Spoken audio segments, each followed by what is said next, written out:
अच्छा, अब जो है इसका हम थोड़ा सा सिंपल सा कोड देख लेंगे प्रिडिक्टिव पार्सिंग के लिए।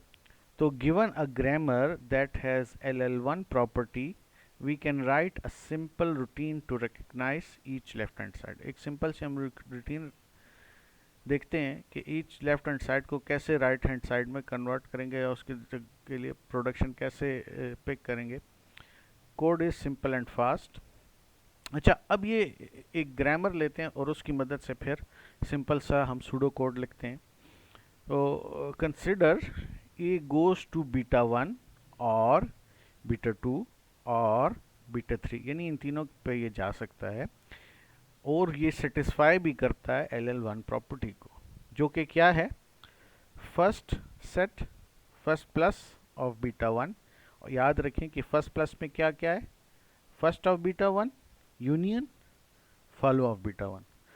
ये अब आपको पता होना चाहिए, पिछले लेक्चर में मैंने आपको बताया। Intersection first plus of beta 2 and it should be empty. ठीक है, यानी इसका और इसका एम्प्टी, इसका भी empty, first plus of beta 2 and first plus of beta 3, और first plus of beta 1 and first plus of beta 3, इसका भी जो इंटरसेक्शन है क्या होना चाहिए, एम्प्टी सेट होना चाहिए। इनमें कॉमन कोई जो है टोकन्स नहीं होने चाहिए। ठीक है ना। तो इसके लिए फिर जो है आपके पास सूडो कोड कैसे होगा या आपकी सही प्रोडक्शन वो कैसे पिक करेगा। तो if token belongs to first plus of beta 1, we simply go to beta 1 and we return that we have found beta 1। ठीक है, यानी a goes to beta 1 वाली प्रोडक्शन हम पिक करेंगे। else if token belongs to first plus of beta 2, अगर token जो है इस सेट का हिस्सा है तो हम a goes to beta 2 वाली प्रोडक्शन रूल को पिक करेंगे।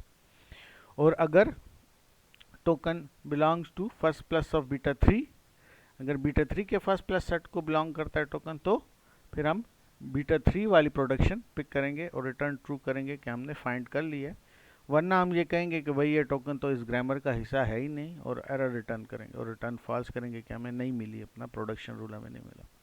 तो ये एक जनरल सा जो है इसका एक ये कोड नहीं है, बल्कि आपको समझाने के लिए कोड स्निपेट था कि आपको पता चले कि कैसे हम ये काम करता।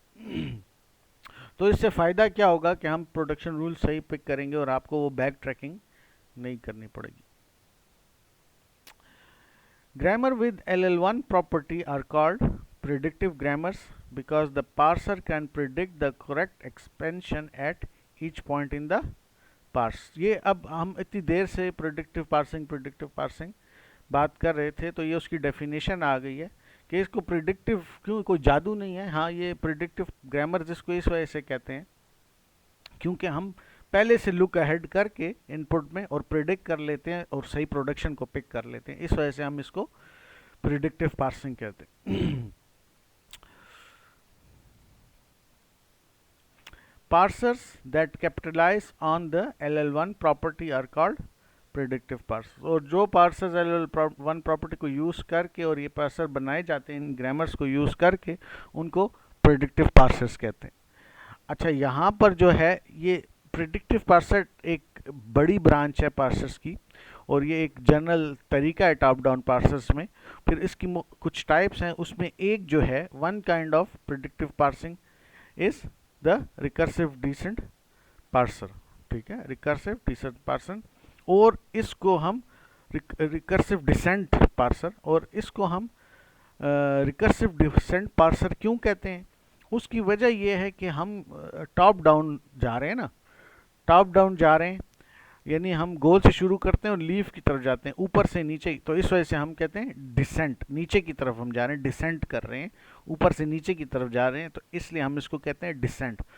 और रिकर्सिव क्यों कहते हैं, क्योंकि इसमें आपके पास रिकर्जन है, राइट रिकर्जन है।